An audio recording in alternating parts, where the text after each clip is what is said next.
Bismillahirrahmanirrahim. Assalamualaikum warahmatullahi wabarakatuh. Alhamdulillahirabbil alamin wa bihi nasta'in wa ala umuri dunya waddin. Wassalatu wassalam sayyidina Muhammadin wa ala alihi washabihi ajmain amma ba'du. Perkenalkan, nama saya Miati Oktaviani. Saya Resa Aprilianti. Di sini kami akan mempresentasikan dari salah satu mata kuliah yakni Filsafat Pendidikan Islam dengan judul Hakikat Ganjaran dan Hukuman dalam Pendidikan Islam. Baik, langsung saja. Untuk yang pertama adalah pendidikan Islam. Nah, pendidikan Islam adalah aspek yang krusial dalam pembentukan karakter individu yang taat beragama.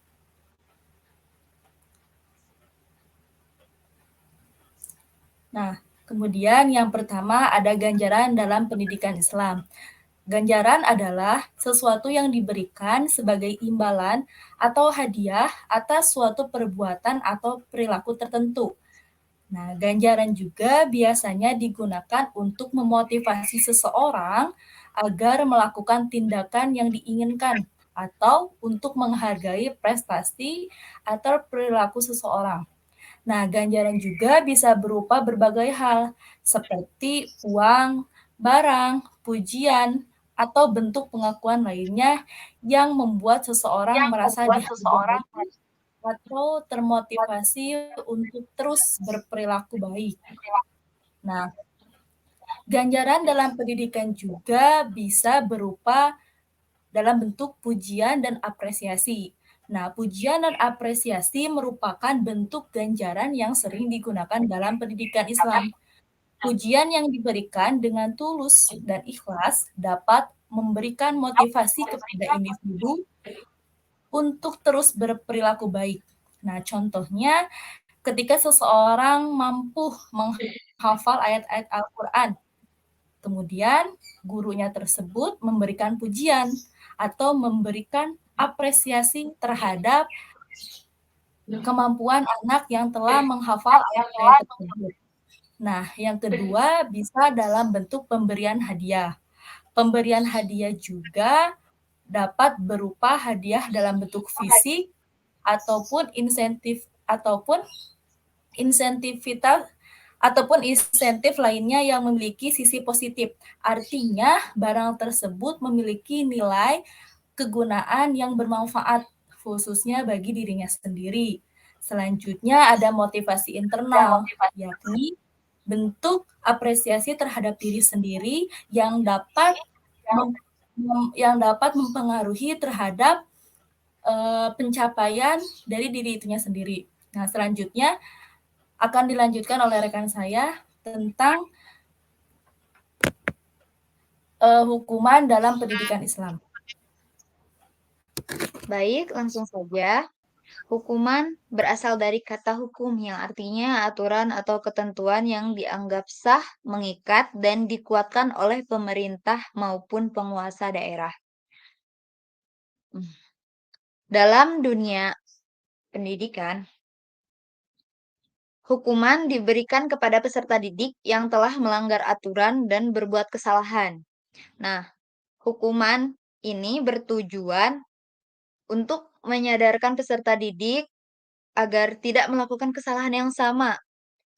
Nah, hukuman di sini bukan bermakna siksaan ataupun penderitaan, tetapi suatu tindakan edukatif yang dilakukan oleh seorang guru kepada eh, muridnya yang telah melanggar aturan. Nah, hukuman itu bersifat yang membuat dia jerak atau apa? Tidak agar tidak melakukan kesalahan yang sama gitu. Nah, contohnya ketika kita berada di lembaga pendidikan, tentunya ada beberapa aturan yang harus kita patuhi, terutama sebagai peserta didik. Salah satu aturan tersebut yaitu dilarang membawa handphone ke sekolah.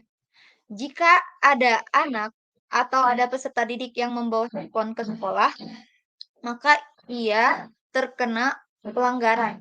Maksudnya telah telah melanggar aturan dan diharuskan mendapat hukuman dari seorang guru atau wali kelas dan BK gitu.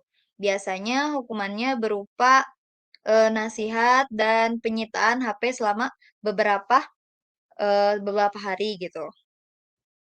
Nah, selanjutnya hukuman dalam pendidikan Islam. Adapun hukuman dalam pendidikan Islam adalah metode yang digunakan untuk mengoreksi perilaku yang tidak sesuai dengan prinsip-prinsip agama.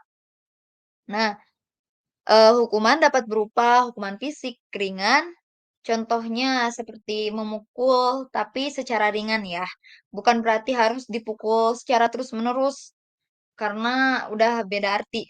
Yang kedua, hukuman non-fisik, seperti hafalan dan lain sebagainya. Yang ketiga, penyesalan yang mendalam atau taubat ya. Jadi si anak tuh disuruh merenungi kesalahannya agar agar dia menyesal dan tidak eh, mengulangi kesalahan tersebut.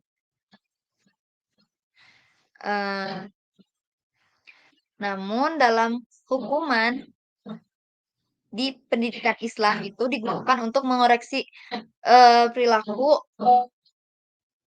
tapi penggunaannya harus sesuai prinsip-prinsip keadilan Islam.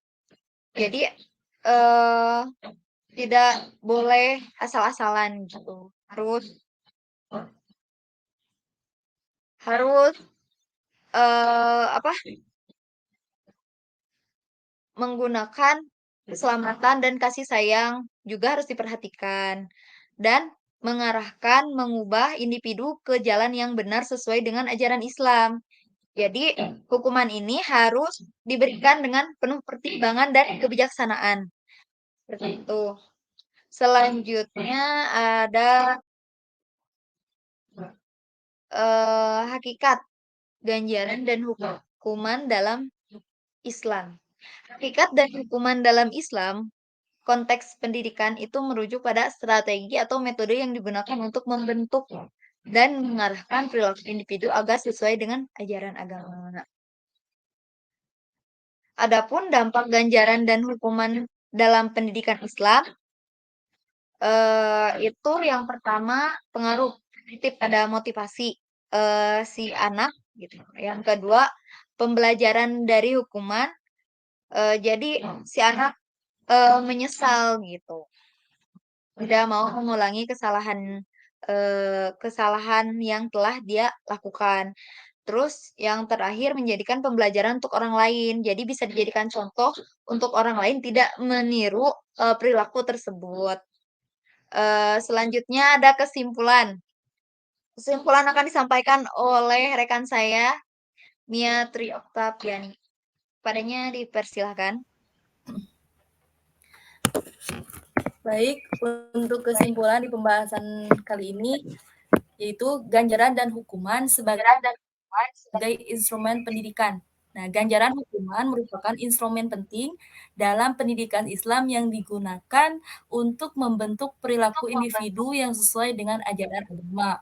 Nah, hakikat ganjaran juga mencakup pujian, apresiasi positif, dan hadiah.